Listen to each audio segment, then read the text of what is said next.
ایک غریب ملازم نے اپنے محکمے سے ترلے منتیں کر کے سائیکل منظور کروائی اور متعلقہ ڈیلر کے ذریعے اس کے گھر پہنچا دی گئی۔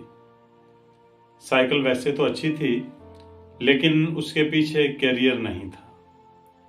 اس غریب نے اپنے بیٹے کو ڈیلر کے پاس بھیجا کہ وہ اسے کیریئر لگوا دے۔ جب سائیکل واپس آئی تو اس نے دیکھا کہ اب کیریئر تو ہے لیکن سٹینڈ غائب ہے۔ اس نے جا کر ڈیلر سے دریافت کیا، یہ کیا ماجرا ہے؟ سٹینڈ کیوں نکال دیا؟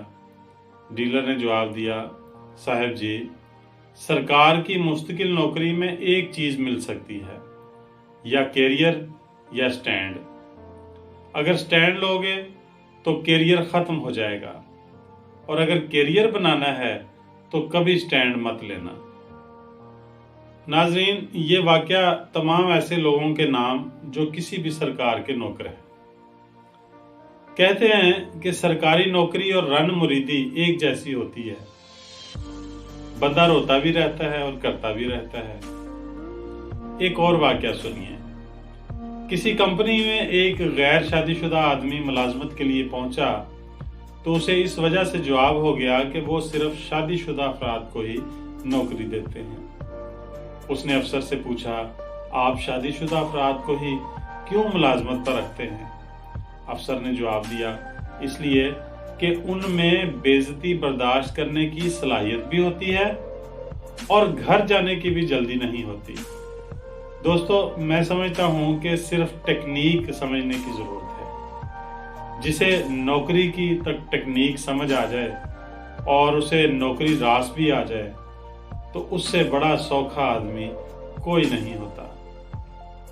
ہوشیار اور چلاک نوکروں کے قبضے میں بعض دفعہ افسروں کے دماغ ہوتے ہیں اور انہیں پتہ ہوتا ہے کہ افسروں سے کب اور کس وقت کام نکلوانے ہیں۔